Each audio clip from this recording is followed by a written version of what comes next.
Black men's mental health on the Mars mindset. So today I got a special show for y'all. I know yesterday was a special show, Halloween, different time. Today is a different time. Tomorrow we get back to our 5:30 time slot. Today we have Dr. Robert Evans III, my favorite therapist, my personal therapist, coming in to discuss black men's mental health.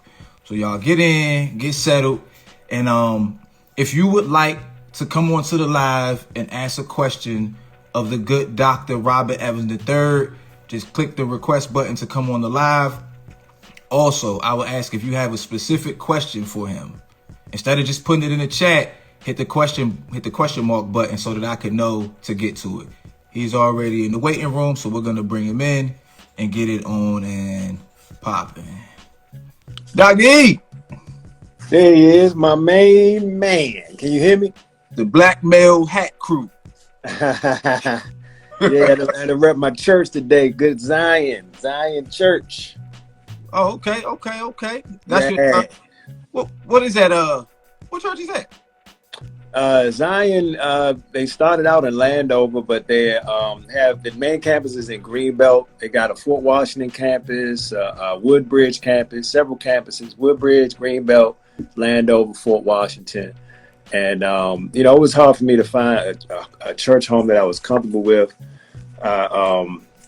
My first marriage, I wanted to join a church so that I could have it officiated and all. And I was looking for churches in the area, and I couldn't get past pastors wanting to talk about their jet or how much money they got, or people pressing me out about whether I'm saved. And so I landed with Zion, and I never looked back. But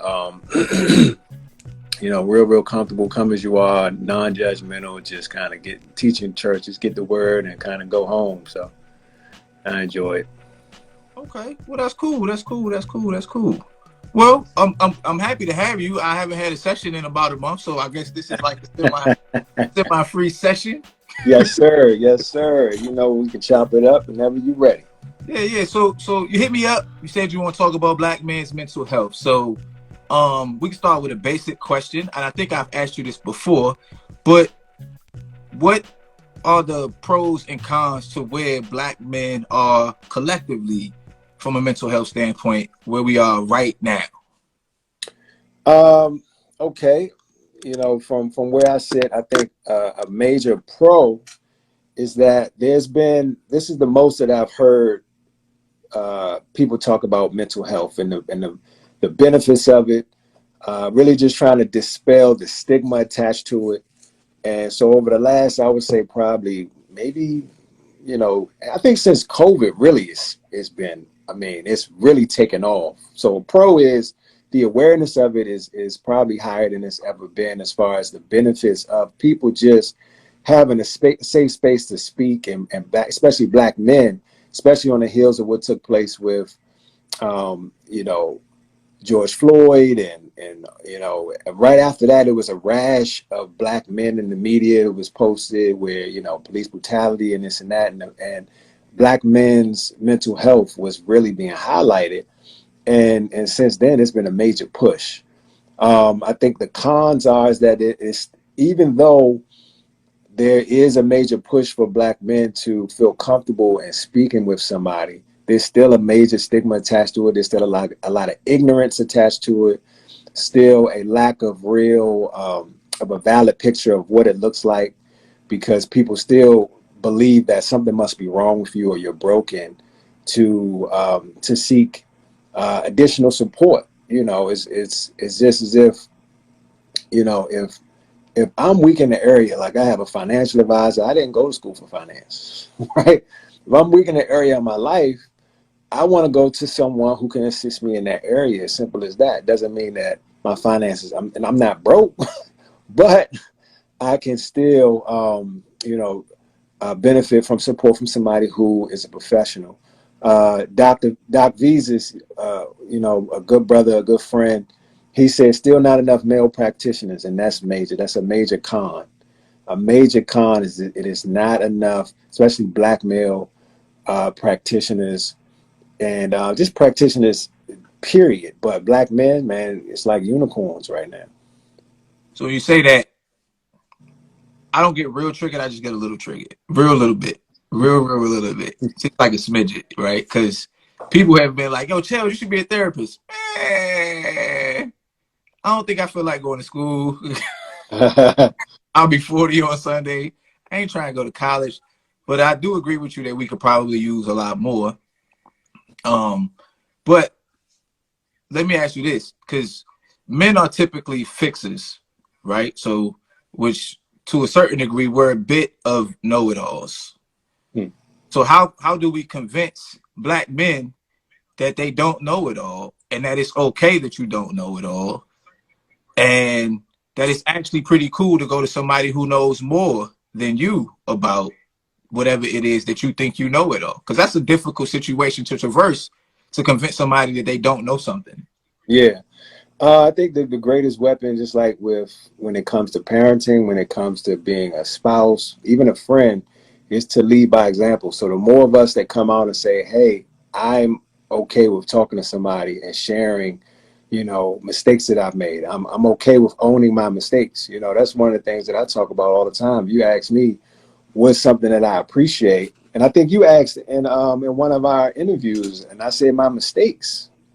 So I don't have a problem talking about mistakes that I've made because all of them led to who I am today. And a lot of times we want to put up this facade like we're perfect or everything is all good or we don't make mistakes. But the more we as men come out and say, "Hey, here's where I lack, here's where I could use some support, here's where I'm not so strong," and that's in itself is strength to say, "Man, I could use some support here."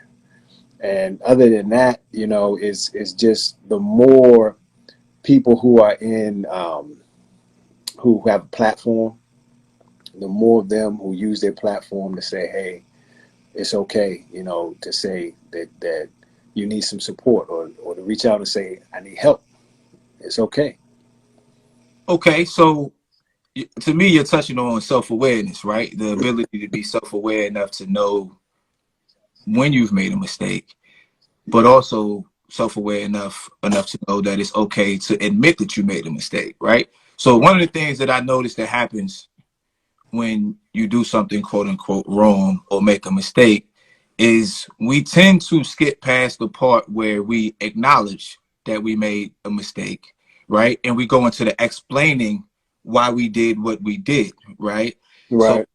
I did this, and my wife says, "You did this." And instead of being like, "Yeah, you're right, I did do that, I was wrong, I made a mistake," I go into the because, Right. right? Right. And low key, people don't really like that because I always tell people you have to listen for what's not being said. Hmm. So how do you, as a therapist, tell me as a client that it's okay for me to acknowledge that, yeah, you were wrong, and to not skip to the explanation part and like actually embrace like, yeah, you were wrong about this one. Yeah.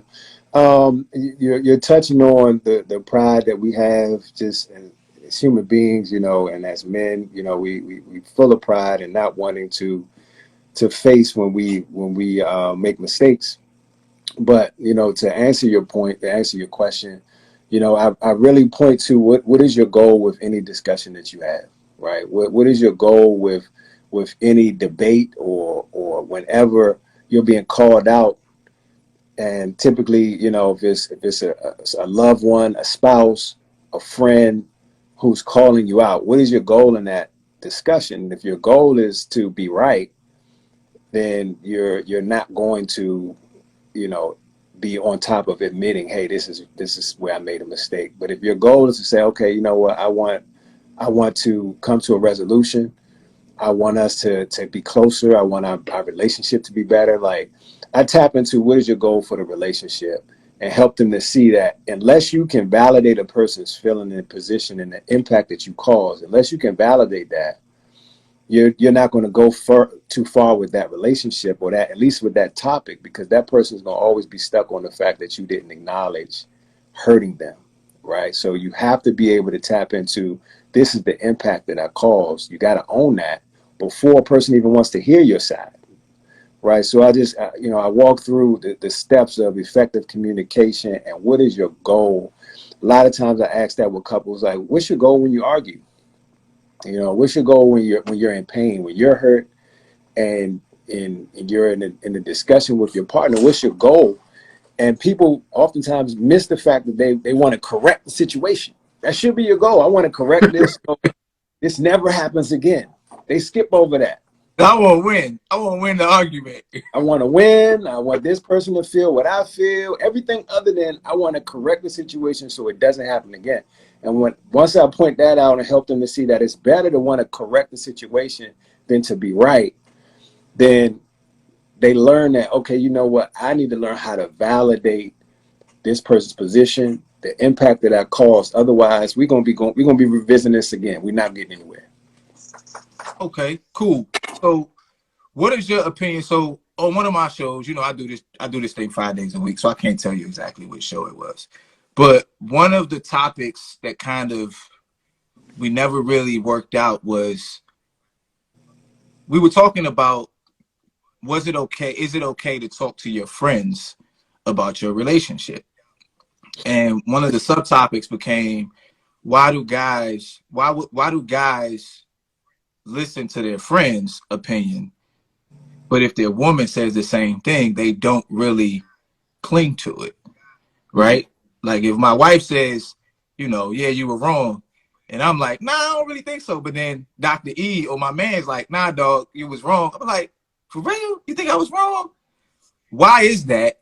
And also talk about the importance of having that support system of other Black men that can actually check you and that you respect enough to say, like, no, dog, you was wrong. Right. Yeah, and I think you're pointing out some really good topics there. And one of them is being careful of the circle that you choose, right?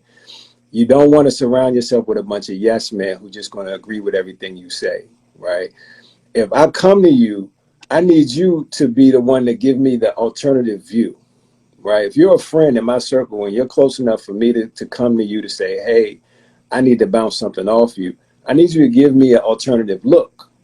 If you're just going to join me and say, oh, yeah, you're right about that, if that's your first thing, I can't use you, right? But that's what a lot of people do. So to answer the question, a lot of people want to gravitate to people to get the same type perspective. I think somebody put it in the chat just now. They said a familiar perspective. They gravitate to people. It's the same thing as groupthink and what people do in politics and all these other things where they want to gravitate to people that think just like them.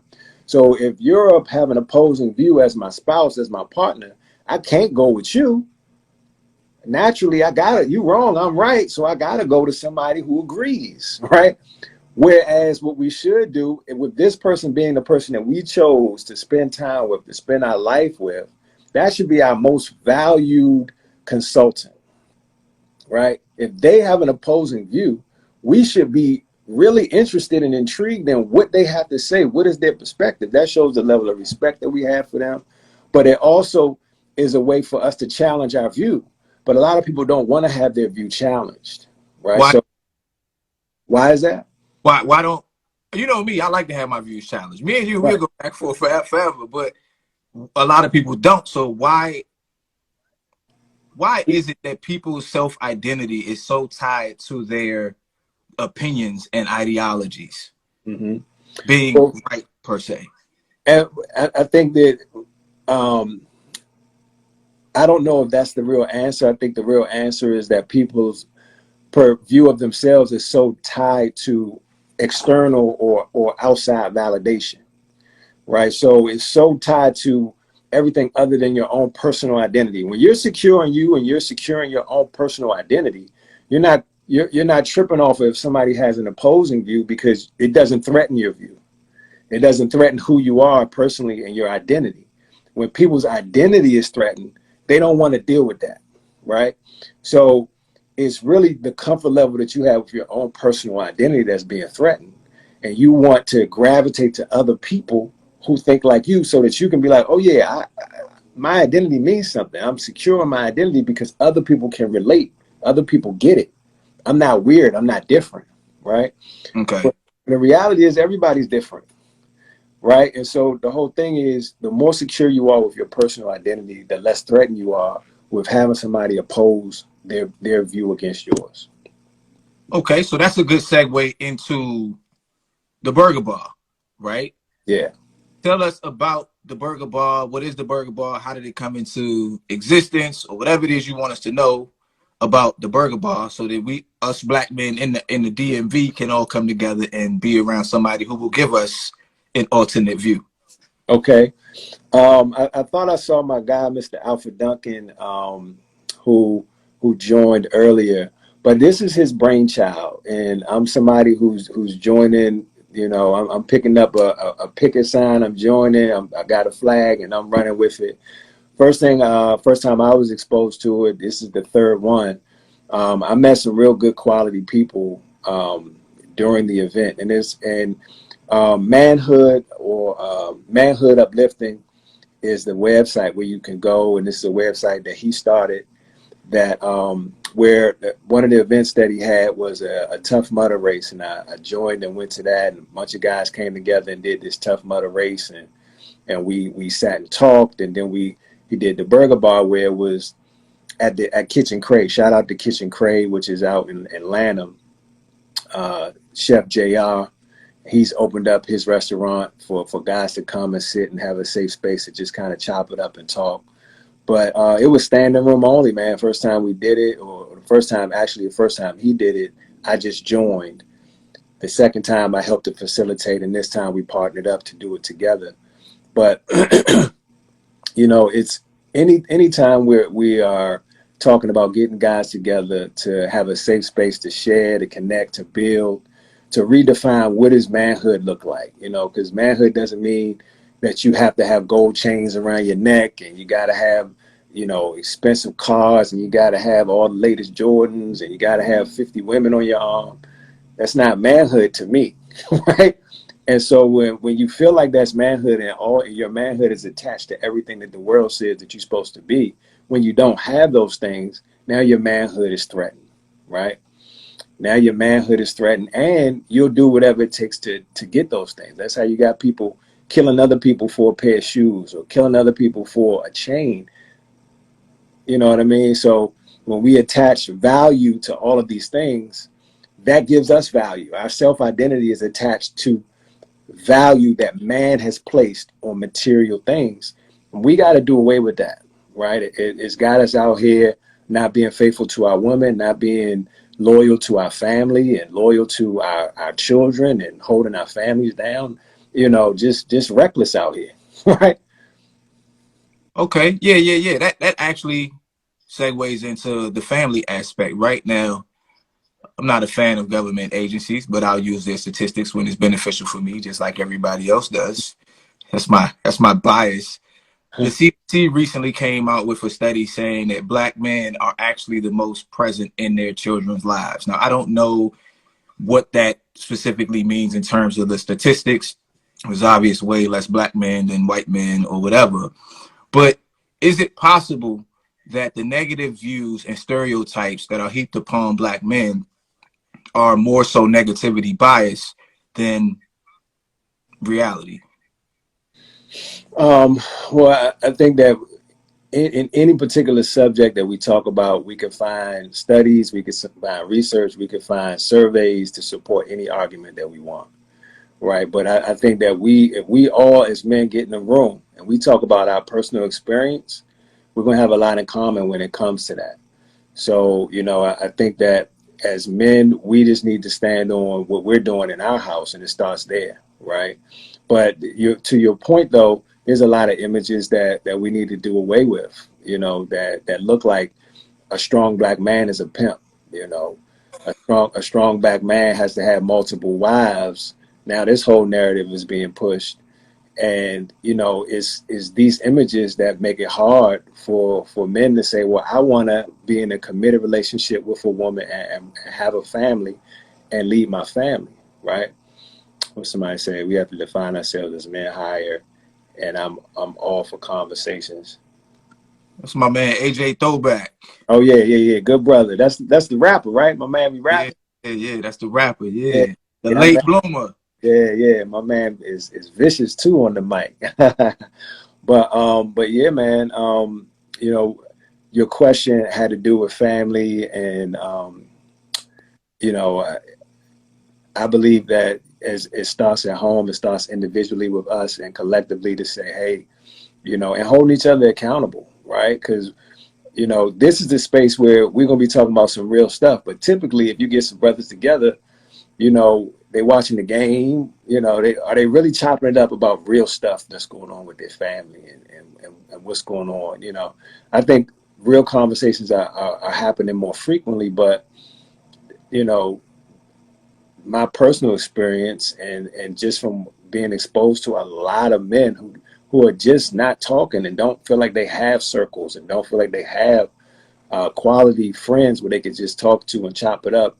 It is a issue that we need to continue to work on as a community, as a black community, as men. We need to really create safe spaces for men and make it a cool thing to have real talk and not just talk about the game or the stats or, you know, what's going on with all that stuff. Do you think that the talking about this, the sports and the stats and all that stuff, is somewhat of a maybe a subconscious or unconscious avoidance technique, or like just a getaway from what our reality may be? You know how on the weekends people be like, man, I've been to work all week, like I Yeah, just watch the game. I ain't trying to go deep down no rabbit holes. I just want to yeah. watch football, basketball, or whatever. You think that's what it is?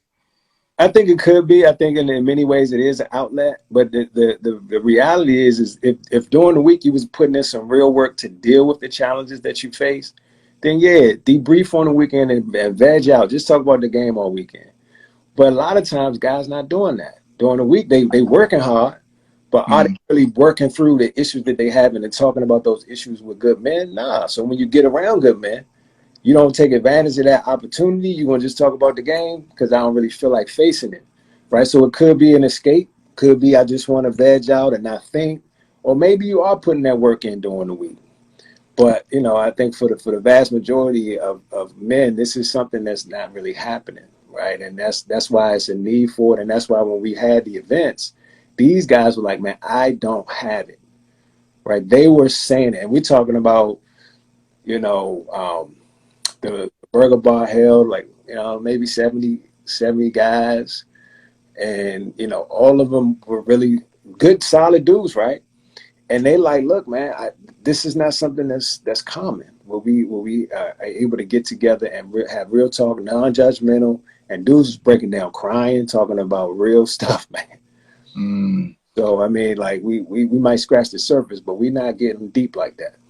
Okay, so when is the next burger bar? Where is the next burger bar? And how do I come to the next burger bar? So I think somebody pinned the website, the Manhood Uplifting website.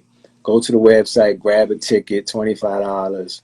We're trying to get it to where we don't have to charge at all, but the 25 covers food. So you get meal, you get drink, you get the space with that. So you go there and you want to go and grab a ticket. And if you're a lady, grab a ticket for your man, grab a ticket for your brother. They will appreciate it. They'll be like, man, it was guys that showed up that just didn't know what they were coming to. They just showed up. They just said they saw something about guys getting together and showed up, and they felt like it was the best thing they could have ever done, right? So, you know, like I said, go to the website, get a ticket, 25, but they sell out. So you want it because it's not a big, huge venue, right? It's a nice restaurant. If you haven't been to Kitchen Crate, dope food, great food. Um, you know, so check out the brunch, but the spot is not the biggest, right? So you definitely want to grab a ticket ASAP. Maybe I missed it. What's the date on it? November the 12th. That's not this coming Saturday, but should be the Saturday after next. Yeah, it's next Saturday. This Saturday is the 5th. What time? At let me get the flyer for you. I wonder if there's a way to pin the flyer. I can't pin the flyer on It should be 5 p.m. to 8 p.m. okay. And on Mr. Saturday. Alfred Well, is sponsored by Legendary Burger. by Legendary Burger. I actually haven't had a legendary burger before, but I'm looking forward to it because they got outstanding reviews. They're supposed to be like that. But, I'm a burger guy, so I have to make sure I get my ticket so I can come Yeah, test it out. yeah, stamp the burger, brother. Yeah, yeah, yeah. Give him the Chell stamp, the IamChellsX stamp of approval. There you go. Okay, how can or how much of a black man's self-confidence is tied to his relationship with his woman or with the black woman in general, and how can the black woman help the black man improve his self-confidence and mental health and all of those things? Man, I think that's an outstanding question. So much so because it comes up more common than not, where unknowingly it's a man's insecurities that really, really impact his relationship with his woman. And his insecurities, of course, speak to his self confidence. But he'll walk around like he's confident. We walk around like we all good. But deep down inside, there's the insecurities that really, really impact our commitment to our woman, our faithfulness to our woman, feeling like we got to have a reserve, something in the reserve to protect us, feeling like we can't be just tied down and put all our eggs in one basket. All of that's insecurity, right? And so lack of self-confidence really, really does speak to your relationship and your ability to commit and your ability to stay true. And not just lack of self-confidence, but it's really lack of understanding your true identity, right? Because a lot of guys struggle with just who am I, right? Really spending time with who am I as a man, right? How do I define myself as a man? What is my value as a man, right? What is my value placed in? How do I identify that? Because when it comes down to how you treat your woman or even how you treat your family, the first person that you are going to betray if you really are true to your identity is you. If you really, really are committed to this is who I am as a man, then you should be feeling like I'm betraying myself. But if you have an internal conflict there, that's where you're able to kind of step out on your woman because you're really not betraying yourself. So it's really lack of understanding of who I am as a person, as a man. And that's what a lot of guys have to deal with and then build on their confidence and self-confidence and insecurities. A lot of guys have things that they haven't dealt with from long time ago. And those things still haunt them and their ability to commit and be faithful and true in their relationships. Okay, so that sounds like a lot of it could be unconscious though, Uh-huh. right? Like, and it's I don't know. To me, self-awareness is paramount. I say awareness is the light of God, right? To know that I am, right? Right, If whatever adjectives come from that, I can mess around with those in the mental, physical, and emotional realm. right. So I guess that poses the question: if a lot of it is unconscious, how do we bring it to the conscious? Mm-hmm. How do we bring it into our awareness to see that the mask that I've put on for the rest of the world is not really who I am? Because you wear that mask long enough and you will buy into that, yo, like I'm good, like this me. Right, right. It's lack of self-exploration, right? Self-awareness is absolutely key. You know, I wrote a book, Intentionality, and the first part of the book is all about self-awareness. I believe self-awareness is the number one factor that makes a clinician or a life coach or a person in the helping field effective. Is your level of self-awareness, right? But in order to become self-aware, you got to do self-evaluation. You got to be intentional about learning and studying you. And that is the work that a lot of people, not just men, but a lot of people are not doing, right? We've come to be who we are. We floated through life. We didn't really do the research and bounce our experiences off somebody else. We just came up with our own conclusions based on our own knowledge. And we didn't really do a journey to see, well, okay, how did I get here and who am I?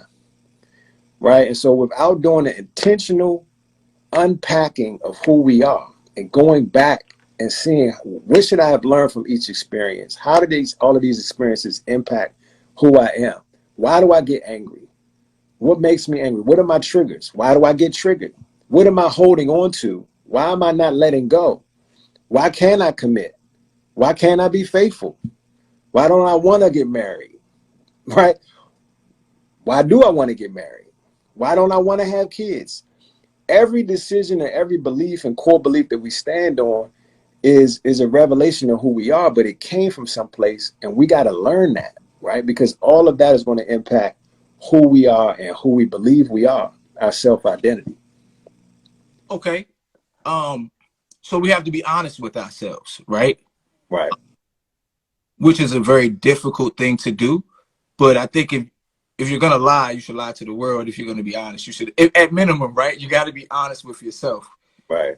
So I think I like what you said, basically about being honest with ourselves. So if I'm asking myself the question, why don't I want kids? One of the things that I do is, like a life coach, if someone has, say, a particular problem, or they're trying to figure out, like, I'm trying to figure out why I don't want kids, right? I'll say you need to write out every thought, emotion, and ideology that you have about why, and get down to the very crux of the matter until there are no more questions to be asked. And whatever's at the bottom is essentially your answer, right? So you might look at the benefits of not having kids. You might look at the pros and cons of not having kids, and look at both of them and see which one actually touches you the most.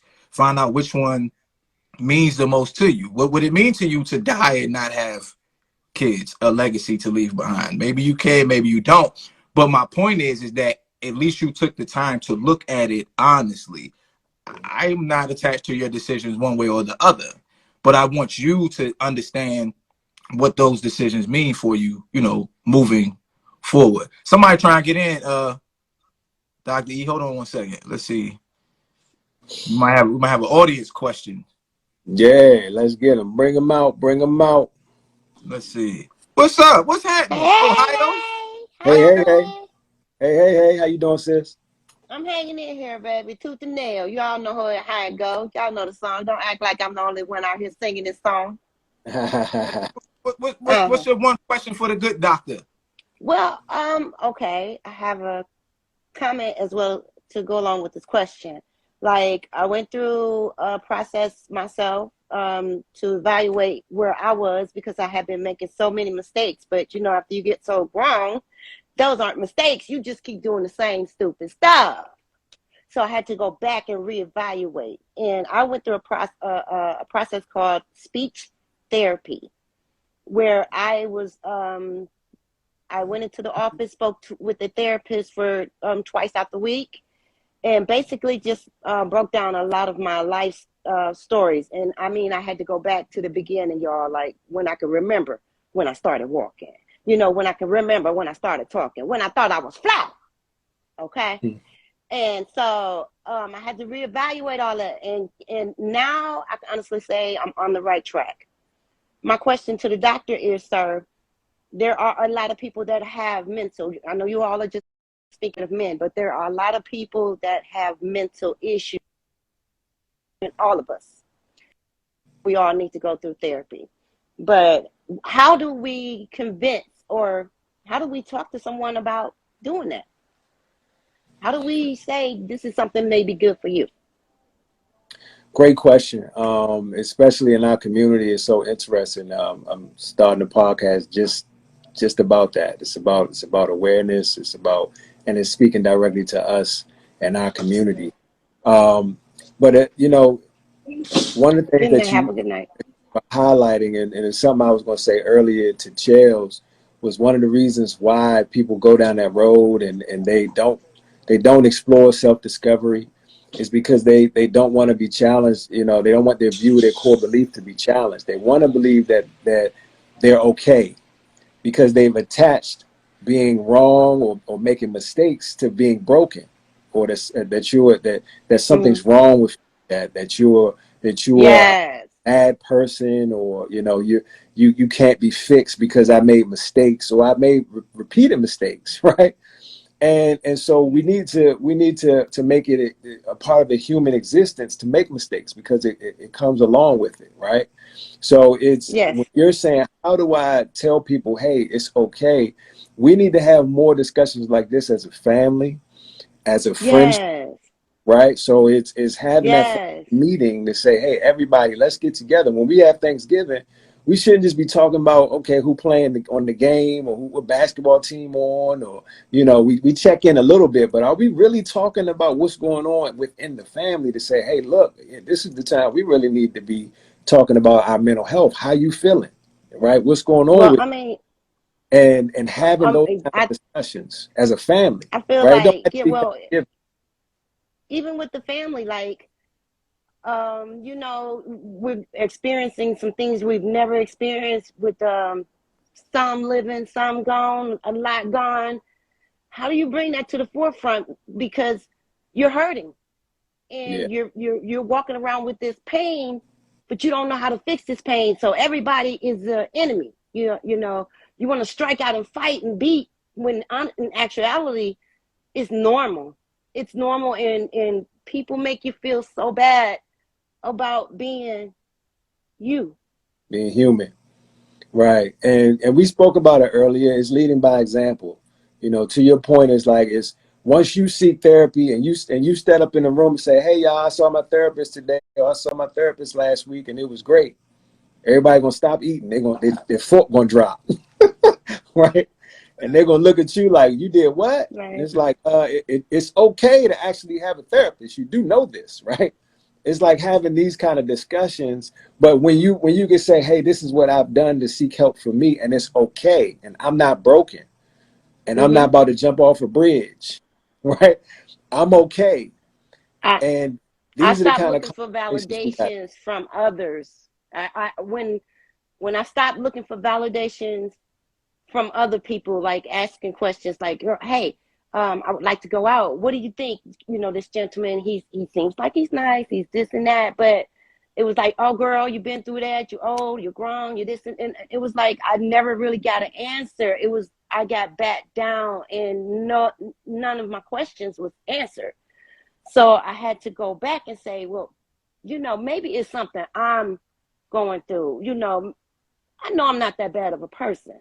I know I've made a few mistakes, a lot of mistakes, but I know I'm not a bad person. I know I believe in God. I know my great parts. How can I highlight those parts without everyone else um, putting emphasis on the mistakes? So I put one foot in front of the other. I got up, I dust myself off, and I started all over again. And Yeah, now I can tell you I'm much more happier than I have been mentally for self-work than I've ever been in my life, honestly. absolutely, absolutely. That's good job, sis. And keep up the good work. Keep spreading the good news that, hey, it's okay to talk to somebody. I did the work. I'm doing good. I make mistakes. I've made mistakes, and that's okay. You're human, right? Medicine free. I didn't need any medication. Not everything. You don't have to take medication. I had a great therapist, and I think if you can find someone that's great enough to listen to you word for word, break it down from the beginning to where you're at right now, then it will definitely help. And I think more people, again, like I say, if you know somebody, reach out and touch them, Yeah. help them out. Sometimes you can just say, hey, I need you to go out to this luncheon with me. Yeah. I know a great burger spot, you know what I'm saying? Or they might charge us a couple dollars, but you know what I'm saying? I got you. I got Yeah. you on this one. You just help me out on the next time when I need some help. You know what I'm saying? It ain't for $25, you know what I'm saying? Shoot, you get 10, I get 10. Shoot, I got $5 up under my car seat. You know what I'm saying? We all can get together and Yeah. make this happen. And I ab- think we as Afro American, we need to do this. Stop Yeah. playing. Yeah. Okay. We It's appreciate holding us you. back. Hollow. Thank you, For sis. sure. Appreciate you. Good to see you. God bless. Be safe. Bless. Likewise. All right, peace. Yeah. So she sounds like she's doing well. She's been on our show a whole bunch of times, so she's a good person, kind hearted, and all of that good stuff. Let's get how much more time you got, Dottie? Man, I'm out here, man. I'm in these streets. I don't need life coach Vaughn hitting me up like, hey, Chels. Hey, she don't have no problem jumping on the live if she got Okay. it. All right, You know, so it's ride this way. nah, we good. I'm gonna just ride this wave and see what happens. I got a couple more questions for you too, but I get to talk to you quite often, so I figure I'll be fair and let other people have a chance to talk to you. Dr. J, What's going on, sis? Hey, Dr. hi. How you feeling today, Dr. J? I'm tired. I'm just getting in from, the graveyard shift. Okay, okay. Well, normally the show format is a little different, but that's okay. Today we have my therapist, Dr. Robert Evans, Dr. E, the third. You, Hi, you got Dr. E. I'm Hey, Dr. how you J. doing? How you doing, Doc? You hanging in there? I'm hanging. Good, good. One moment at a time. One moment at a time. Yeah. Okay. So Chels, he knows my story. So my question is, and whoever wants to chime in, um, I don't know, I guess should I give him some backstory, Chels, or I mean, you could give him a basic backstory if you like, so that he understands the question. Well, I tell you what, ask the question first, and then see what he says. so I'm trying to figure out if I am doing enough to help my husband through a trauma that he experienced a little while ago that has impeded his everyday life. We've been dealing with it now for going on over 5 years, um, and it's been physical and some. I think it's affecting his mental a bit, not a bit, but a lot. Um, and I don't really know. I don't want to get emotional. How to help him? Yeah. And so, but it sounds like for 5 years you've been kind of going to bat with attempts to help him. What have you done so far? Um, I mean, what I was told, because I was told by the physical, because we do physical therapy, occupational therapy. He does pool therapy, acupuncture.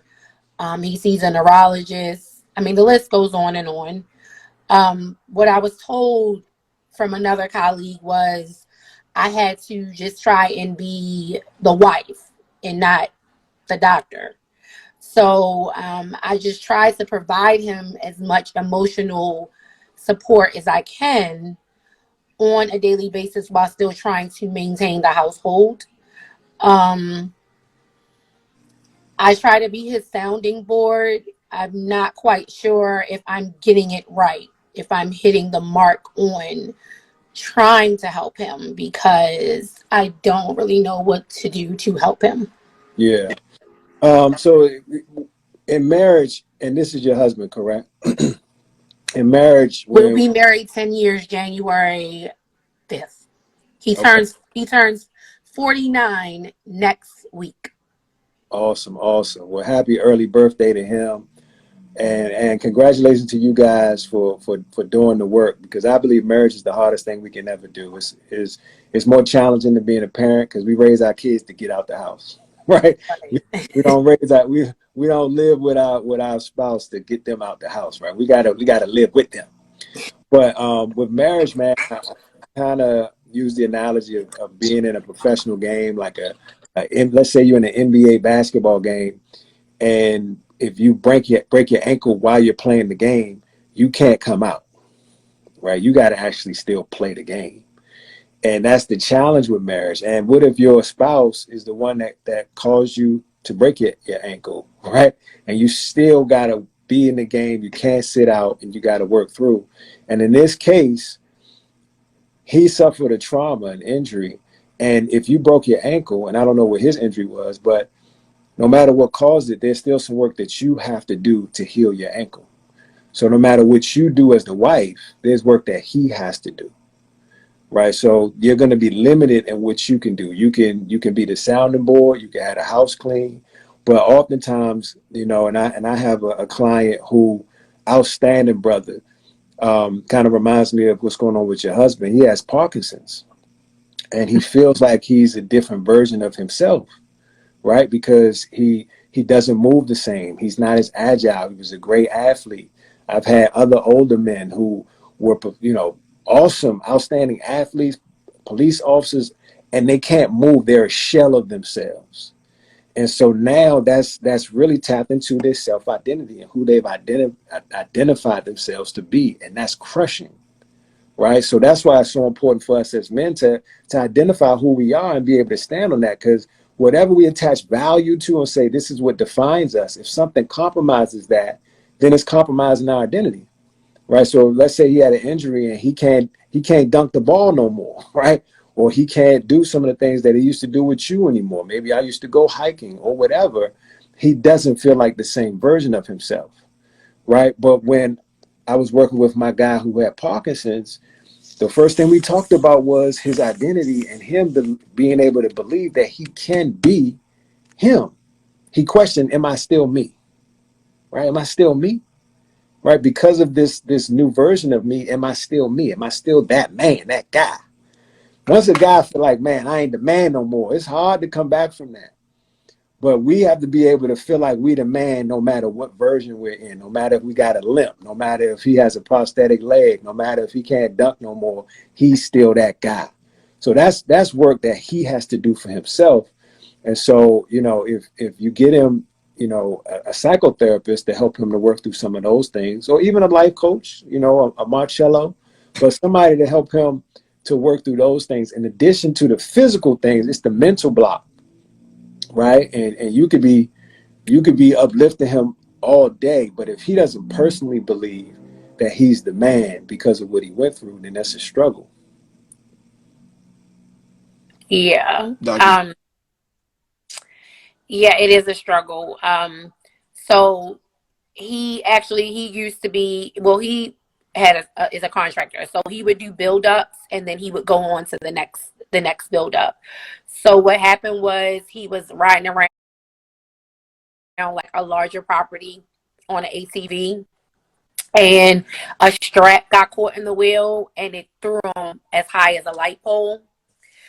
When he came down on his head. So he had a brain bleed. So he had to basically learn how to do everything all over again, which is walk and talk. And he's driving again. He can walk now without the walking stick. So, but he can't basically go out and do what he used to do. Yeah. And that has provided, and it's doctors every day, pain management. And he does see, it's a therapist, but she's a therapist, but it's really just because it's a requirement for the pain management. It's not really like they're working on him per se. It's more so, is he okay with what is happening far as the medication change?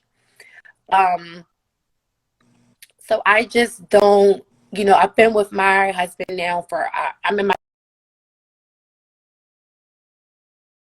30s. I've been with him since I was in my 20s. I don't really want to miss the mark because Yo, is she buffering on your end? it's hard. Yeah. Dr. J, Huh? you started Yeah. buffering for a second. You back now, but you were buffering. Yeah. I was saying I don't want to miss the mark on being his wife and being as supportive as I can. Yeah. Yeah. So, man, can you still hear us, Doc? I think it Sure, buffered. I watch. don't know. Go ahead. Can you still Sorry. hear us? You still Yeah, there? I can hear you. Sorry.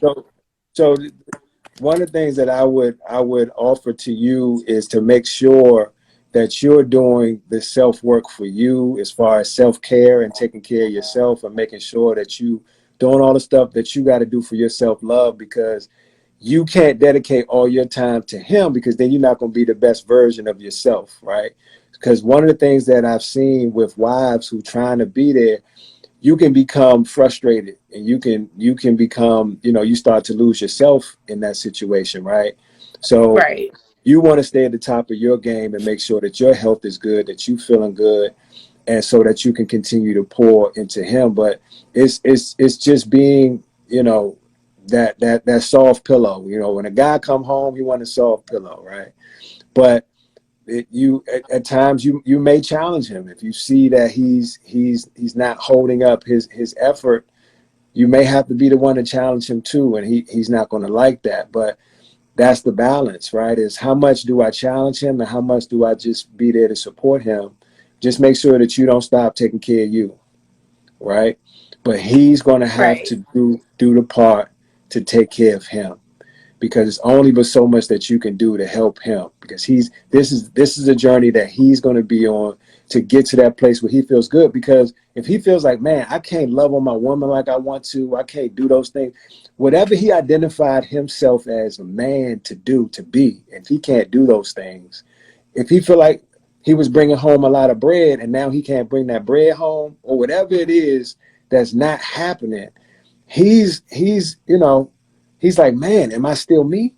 Right. And so Right. that's why with couples it's important that we be mindful of how we design our relationship and what we place value on. If we say the value is in who brings in the most money, well, what happens if that person can't bring money in now? Now they feel like they don't have no value. Right. Like, and well, I do talk to Charles. He is my life coach. Um, so um, I have the shirt on. Take your power back. I Oh, gotta Take yeah. your do power back. it. Let's go. um, so um, we've hit that stride, that bump to where he feels, because I mean, yeah, I'm a doctor, but still, like, he's not able to do what he used to do and make the money that he used to make. So we've hit that bump too. So, like I said, I've been with them. Like I said, we coming up on 10 years. Charles knows, like, really, I love Rod. I love my husband. Um, I just, it's different to see where he is right now. Yeah. And I just want to help him as much as I can. Yeah. And I think you are by being there, you know, by caring, you know, and not giving up on him. And so helping, encouraging him to do the work that he needs to do for himself is really the main thing. And then having talks about what it is that you value about him, because your value in him isn't about how much money he brings, and maybe helping him to see that he has much more value in your guys' relationship outside of what he used to do. But that Right. really has to do with his own personal self-identity and what he felt like made him a man. And he has to get to a place where he feels like, I'm a man regardless of all of that. Yeah, it's just it's a different side to be on. Like, I can treat and street people all day that I'm not gonna see. Right. Um, Different when you are on the other. Absolutely. Absolutely. It's different. It's different. But just, again, this is a life journey. So you're going to have to do what you got to do to make sure you stay strong, because if your battery drains, man, right? So we got to keep one of the things about being a giver, and you're probably, if you're in the helping field, you're a giver. We are generators. Generators are people that oftentimes don't really do a good job of setting boundaries. We don't say no well because we want to just give to everybody. We want to be there for everybody, right? So we have to be the ones to charge ourselves up. We can't rely on somebody else to charge us. We got to charge us up. So you got to make sure you charging you up first before anything else. You wake up, you charge you, whatever that looks like. If it's meditation, if it's breathing, if it's exercise. For me, I got to sweat. I got to do something where I can release negative energy. And that's how you can help him, because when you keep in a positive spirit, that's going to help him. When you down, that's going to tap into his inability to do what he feels like he needs to do for you. So keeping charged up is important. Okay. Appreciate you, Dr. J. Thank Appreciate you. I appreciate you guys. I love you guys so much. Thank you. We love you. Prayers up to you. We'll see you tomorrow, 5:30. Okay. All right. Bye. Peace out. Hey, Dr. E, I had a question on how much work and money plays a role in the mental health of men and black men. And also to kind of piggyback off of Dr. J's situation, what are some things that as men, as we age and we become better in certain areas and less than better in other areas, what are some things we can do specifically, like constructively per se, to help ourselves to continue to feel like we are a man, the man that I was. I've just transitioned out of certain aspects of life. Yeah. So two questions you asked. One had to do with how finances and our ability to earn impacts our mental health. And the other thing is what can we do as we get older to make sure that we stay in tune with us as men and making sure that we're staying on top of that. I believe that because of our society that we live in America, this capitalist society that's driven by money and dollars and cents that a man made up, right? A piece of paper that a man made up and placed value on. We're in a system that absolutely is run by that. And so when you have that system that's in place, when you have um, you know, so much of relationships being driven by how much money you have in your pocket, it definitely impacts our mental health and our self identity if we allow it, right? And that's a conversation I remember having early on, like when my wife and I were dating and we're talking about finances and what you bring to the table.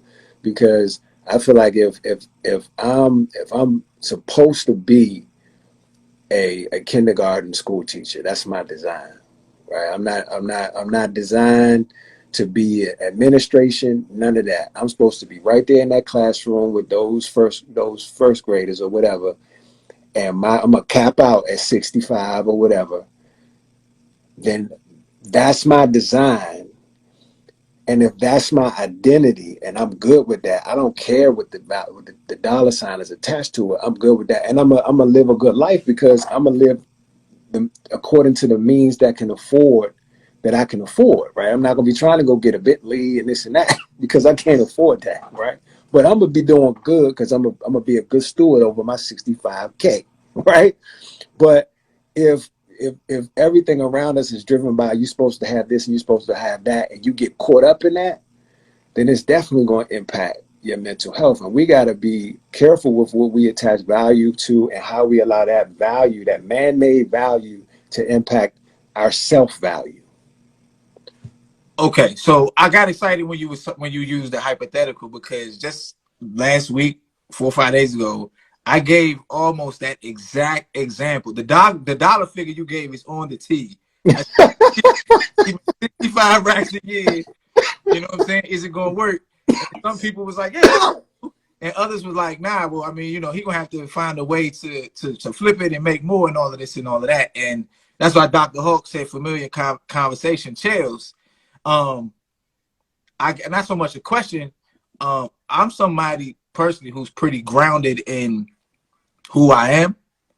So personally, I kind of know how to be okay outside of the money aspect. Now, I'm not in a situation to where I'm not making money, so who knows how that feels for me. But I also know that I put a lot of work in other areas that if the money wasn't there, I could still continue to become more emotionally intelligent. To be more intelligent. Period. To be more become a more effective communicator, right? And that's the things that I think about because a lot of men, a lot of black men, we do physical labor jobs, right? And so if I can make a lot of money using my body, and like you said, the system that we're caught up in is based on the amount of money we make. That's our status. But if I can continue to build my mind, my body will probably go before my mind. So then I could transition from my body to my mind. Now, what happens after the mind? Who knows? Maybe I'm just a nice, ball of mush. But that's neither here nor there. Yeah. But to the second part of your question had to do with us as men as we get older.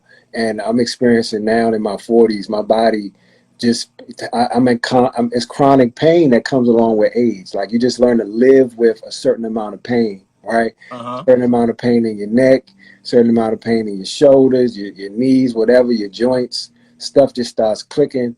And you start to question if you allow those things to impact you and your inability to do some of the things you used to do. If you allow it to impact you, it will, right? So what I say is we every day have to recommit. Every day it's a constant recommittal to who we are as men and evaluation of redefining that if necessary. Because if I thought yesterday I was an awesome guy because I could jump over this, I could jump 6 feet, right? And then I injure myself.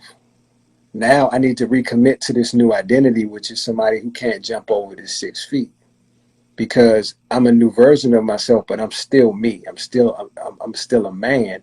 And it's being flexible and being able to say, okay, let me evaluate and continue to evaluate who I am and recommit to that, right? Because we have to commit to ourselves before anybody else, right? Somebody said your mind is a powerful tool, the most powerful tool. Oh, Your mind is the most powerful tool. I wanted to ask you about that, but I think I was gonna give you pushback on that, but I think I agree with you, right? I know you like pushing back. Go. Well, no. So you've worded it two different ways this time. Okay. I think the first time you said it was in a reel, and you said the mind is the most powerful thing in existence or in the universe or something to that effect, right? And now this time, Dr. Hawk said your mind is a powerful tool, and you say, you agree your mind is a powerful tool. So if it's the first, your mind is the most powerful thing in existence, then I have pushback for you. Okay, go. Right? If it's a powerful tool, if it's the most powerful tool, then I agree with you.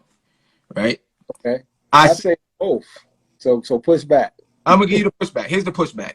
I'm not pushing back on the tool. I'm pushing back on the most powerful thing in existence. Got you. I push back on that because and I don't mean Chells, I mean all of us as as a being, a conscious being, I possess a mind, right? And if I can control that mind or manipulate that mind or coerce that mind or whatever, then that makes me more powerful than that mind, right? Now, that's not to say that every person is more powerful than their mind, but my point is that as powerful as a mind is, I, the being, the I amness, transcends the power of the mind if you can get to that point. So that was the pushback. But as a tool, right? As a tool, the hammer does not build the house. The carpenter builds the house. So that's kind of how when you said it, I was like, "Ooh, I'm gonna get him on that one." Yeah. So I love that attempt at the pushback, but I still have to say that it's your mind that is controlling your mind, right? So it is an aspect of your mind that's controlling. All the voices we hear is our mind. Every voice that we hear inside that's working, that's operating against each other, the best version of us, the weakest version of us, all the different parts of us is all our mind.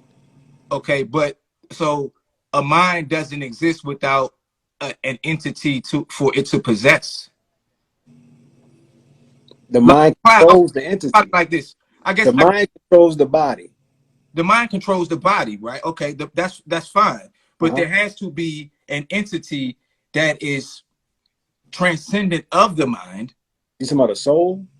Soul, spirit, I amness, whatever you want it to be, like and to be. So I see it in metaphors, right? Gotcha. We're going deep down the rabbit hole now, right? But to me, the mind is like the matter that exists. Gotcha. The clouds, the planets, the humans, the matter, right? And while all of those things you could put on a scale and they may physically weigh more than the actual space that they exist in, without the space that exists, they don't exist, period, anyway. So the space, while physically less, what's the word, dense than the actual matter, the space itself is transcendent of all of that. So you believe that the space has power? I think the space is what allows the power to even come into being. So we're talking about importance versus power. We're talking about Because power don't happen in space; it's just space. You need something to operate for power to even happen. right, and what that is space, right? So what I'm saying is, it's like if I exist, right, my mind doesn't exist outside of me. So if I die, so does the mind, right? Okay. Right. Mm-hmm. But the mind can cease to exist, and I can still, even though I may not be conscious of my own being, I still am. Right. Right. To me, that's why we don't really have biblical conversations and stuff, right? Right. Dude, that's what it's talking about when he says, I am that I am. It's the I am, and then whatever the mind applies. So if we're having a spiritual conversation and we're saying that without the body is just the host and the spirit comes first, then I'll go with that. But if we're just talking about a body conversation, the mind is the most powerful thing, because everything, 100% of our existence is our perspective, is our view of what's happening right now. Your perspective is what's giving you the ability to talk about all of this stuff you're talking about. It's your view, it's your mind, right? Your soul doesn't, you don't know any concept of soul unless your mind tells you the concept. Yeah, That's but talking about body. I understand that, but what I'm saying is the fact that there's a place. So if you meditate, you get to a point where there's no thought, there is no mind, right? They call it no mind, right? And in that space, you exist, but there is no there's nothing happening. There's nothing happening, but is that powerful? But pure awareness. Hold on. But pure awareness. Discussion is power, though. So we got to determine what power is. So, okay, when you think power, right, you think the ability to control something, right? Right. Right. So if you're not operating, are you exercising power? If we're at a space of no thought, are we exercising power? Yes, because I've let go. It's like in jiu-jitsu or certain MMA, what is it called? Like fighting techniques. I can overpower. So the art of letting go. So you're saying that's just as powerful as exercising, as being using overt force. If you're exercising energy, if you're exerting energy, the lack of energy is just as powerful as exerting energy. Right. And I guess I've never thought of it in that way. So maybe we can circle back around to it session later. But my simple pushback was that the entity that exists, the mind comes forth from that. And because of that, if the entity can control it or completely detach from it, then the mind has no power over it. And if you don't have power over something, then it's not more powerful than you. Just something, right? That's definitely a discussion that we could go back and forth about. But when I was on my reel and I talked about the power of the mindset, it's the most powerful and the most fragile thing. It's both the most powerful and the most fragile is what I said. And at the same time. So, 1 second somebody feels strong, just like we were talking about Doc and her husband. My man was feeling strong 1 second, the next second he was feeling broken. And that happens moment to moment, right? So it's every moment we got to be checking in. But yeah, good discussion on that.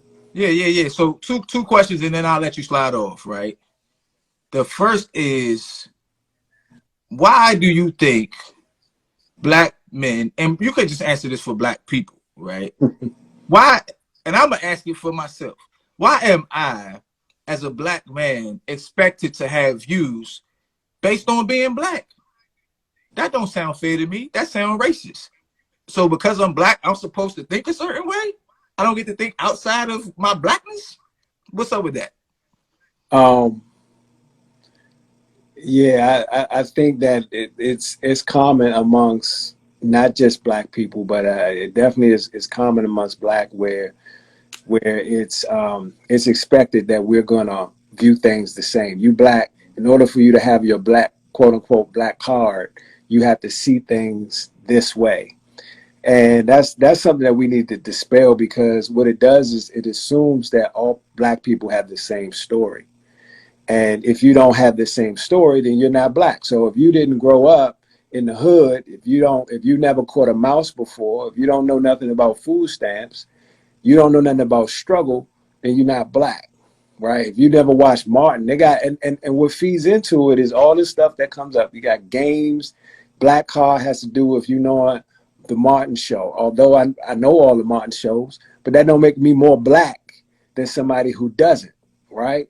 That just make me have a certain black experience. But there's other black experiences that we don't give credit to that I don't like. I don't like that. I got one client, this kid, man, brilliant kid, grew up in Montgomery County, and because he was afforded an awesome life his whole life, and he couldn't relate to the hood, it was hard for him because he gravitated. He wanted to be cool. He wanted to be with these guys who were the thugs on campus and things like that. But because he couldn't really relate to them, he felt less than black. And it's because he didn't accept his own personal story as black, as a black story, right? It's because what's sensationalized in the media, on television, is this is what a black narrative looks like. And, that's not the reality. Reality is you got some blacks out here that can't relate to struggle. Mm. And they're still I'm sorry, go ahead. and they're still black. Mm. Did you read the autobiography of Booker T. Washington? I didn't. That's one of my favorite books Mm. because he was different. Yeah. Right? He was different, and he was so focused on his end game that he the racial tensions, born a slave, racial tensions at the time stop him from achieving something. Now I know nowadays they look at him and they call him all different types of slurs and stuff like that. But I'm like, yo, dude built the whole college. Like, you might throw some respect on my man's name. You know Yeah. what I'm saying? Yeah. Brilliant. Brilliant. And and the funny thing is, like you said, back then, he may have been viewed a whole different way, but his story now is being told in a different way, right? He's given a whole lot of respect, but it's a lot of people today who's not respected. I wonder how Kanye West's story is going to be told years from now, right? I wonder how Jesse Jackson's story is going to be told years from now. Jesse Jackson get a whole lot of flack, but his story is going to be told a certain way. And it's like when people are here, we view them one way. They're gone, we view them a different way. Well, that's what sucks to me if you end up on the wrong side of history because somebody else controls your narrative, no matter what it was that because you can't speak for yourself, right? But that's the thing that I like and enjoyed about reading his book is that people can say whatever it is they want to say, but he wrote a book, so you have a real life account of why he moved the way he moved and the way his mind worked. So there are no questions. Yeah. Kanye need to write a book. That's what he need to do. He write his own book. Yeah, because his narrative is going to be told 50 different ways, man. It's going to be mostly bad. But, I like Kanye. So I don't agree with everything Kanye says. But I admire, I'm saying this, so just in case anybody wonders or cares, I admire Kanye's willingness to be who he is, regardless of what cameras are there, what people are there, or who's in the room. Kanye is going to give you Kanye, and that's just it. And you can live with it or not live with it, but he's going to be him regardless. And I respect him and other people too. It's not about agreeing or disagreeing. Right. Dr. Hawk said, same as Uncle Tom. Read Uncle Tom's Cabin. You get a different aspect of what it means to us today, what an Uncle Tom is. Yeah, that's another one that's on my short list to read too, because I've heard it gives you different insight into the word. But I got one more question for you. Yeah. I think I forgot it, to be honest with you. Along the lines of, I think I asked it already. You asked about why do we as blacks have to think the same. I would love for us to understand that we come from all different. At this point, we've been here long enough where people have different narratives, different stories, and they're all black still. And if we could appreciate each other and come together and say, you know what, your story is still a black story, and that's cool. You don't get to lose your black card because you don't know Martin, or because you ain't from the hood, or you never, you know what I mean? Yeah, We yeah, I we feel you. got to we got to do away with that, man. Told you my black card. I was like, oh well, that's all good. I'm trying to get this paper. The other question you already answered, which was about kind of about the like the negativity bias, like why do we have to account for the actions of a minority few, right? Yeah, Like something bad happens, like I don't know, one black dude kills another black dude, and then it's like black men are killing each other, and it's like, well, if you were to do a poll of what all black men did today, right? right. 99.9999999% of us woke up, we went to work, we took our kids to school, we kissed our wives, we did something that wasn't illegal, Yeah, and you know, some of us became rich and all of that good stuff, but that's not what gets told. But from my perspective, no other race has to answer as a whole for the minority, the negative minority of that race, right? Like if Taylor Swift comes out and does something crazy, we're not all like, oh, white women be tripping. nah, I don't agree with that. I think Okay. every other race experienced the same thing. I think we were calling white people school shoot 'em up, man, shoot 'em up for a long time before blacks got involved with that kind of stuff. But if you had certain white people doing certain things, we said white people do that, right? We Okay. said black, and we would accept quote unquote black people do this. We said, well, black people do this Okay. based on a small few, but we will own certain things. Same thing with whites. But I think it's just a natural thing. But it's a flaw also in our media system where certain narratives continue to get pushed and they create biases, implicit biases that people automatically attach black to this because I keep seeing this over and over again. Or we attach white to this because I keep seeing this over and over again. And so you assume this is what black represents and this is what white represents. Okay. That being said, and then I'll let you go. Um, but do you think that our negativity is put in the media more than other races, right? Because like, okay,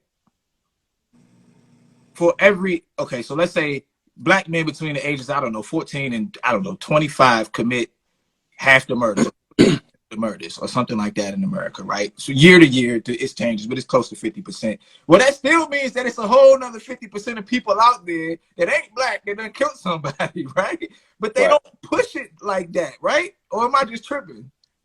Well, when it comes to that discussion about the news, man, I'm not going to be a good conversationalist because I don't spend a whole lot of time watching the news, man. I consume myself for a large part of my day really working through the challenges that people face. And so on my off time, it's not fun to watch the news because it's more negativity being pushed. But I do believe that for a long time, it was very skewed in what we saw in the media.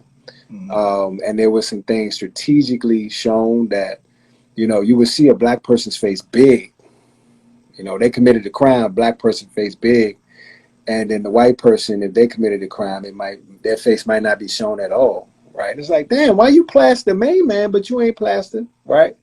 So certain things definitely I've seen pushed like that.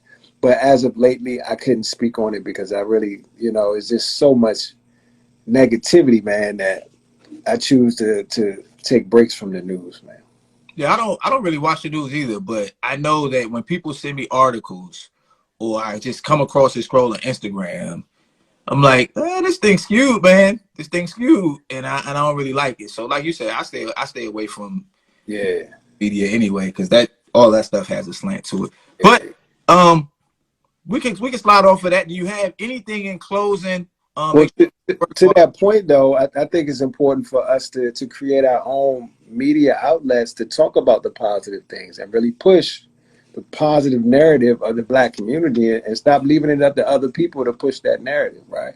Because if for every negative thing that's put out there, if we have a media platform where we're putting positive things out there, we can fight that. I agree wholeheartedly. That's why I do what I do here. It's about but I think it's about able to reach the masses and Yeah. maintain the power that maintain ownership. Right. I've had conversations about ownership. Some of us create businesses and brands, and then we sell them, and then we complain about the fact that we don't own anything. Well, nah, you owned it. We owned hip hop at one point, right? Like we created this thing, we sold it for money. So how much complaining can we do is what they do. If you sell me your business, I'm gonna do what I want to do. I'm gonna do what's beneficial for me and mine, not you and yours. You Absolutely. do what I told you, right? Absolutely. Yeah. So, But yeah, last point, we talked about a lot of things, but when it comes down to our mental health, and the subject was the mental health of the Black man, I think it's great that we continue to have these discussions and continue to create spaces for men to come together and to say it's okay to want to ask for help. It's okay to admit to making mistakes. The key is to be able to learn from those mistakes and grow from them. But it doesn't mean you're broken if you make mistakes or if you need to talk to somebody. There's nothing wrong with it. In fact, it's smart. And we got to dispel this reactionary sort of approach to living that American society has. We are reactionary when it comes to things. When it comes to our health insurance, we can't get the right medicine unless we broke down. They won't even test us for things unless we showing symptoms. I'm like, what? I had no idea when I got in. I was 19 using my health insurance. I said, test me for everything. 3 tests came back. I'm like, what happened to all the rest of the tests? Said, oh, you're not showing no signs and symptoms. I'm like, what? Right? Everything is about being reactionary, and we got to be proactive. So when it comes to our health, when it comes to our mental health, don't wait till you're broken down before you say, okay, let me make sure I'm eating good. Oh, nah, I feel good. That's classic. I feel good, so I don't need to go to the doctor. What? You gonna wait till you don't feel good? Why don't you go make sure your blood check out, right? Be proactive about your physical health, your mental health, your emotional health, your spiritual health. Don't wait until it's bad before you pray. Right? We wait till it's bad before we check in. No, don't wait. Be proactive. Then we start making deals with God. I won't do this no more if you fix this for me. Please. God, like, bruh, I couldn't be God. Nah, I curse you out. I couldn't be that guy. God, what? Bruh, you come to me now? Like, that's how I carried my son. He had a boot on his car. You hit me when you got the boot? Can't help you, bro. You should have hit me when you got that first ticket. You got to figure this out. That's funny. That's funny. So we got the Burger Bar, November the 12th. November 12th. 5 to 8 p.m. Yep, manhood uplifting. Go get a ticket. $25. Get your meal. Get connected to some good brothers. And come on out. All right, cool. Well, I've enjoyed our conversation as I always do. Likewise, brother. I appreciate having you as a therapist. And appreciate you have, man. I love having clients like you, man. You know what I'm saying? You actually like care about yourself. Yeah, you actually like you. You want to work on you. You want to do better. You want to become a better version of you. Man, outstanding, brother. Keep up the good work, man. Yeah, man. Y'all be good, be safe, be blessed. Dr. E, Life Coach Vaughn, my wife, everybody in the comments, Dr. J, who else came on? My girl, Ohio. Y'all be good. Take your power back. Peace. Peace.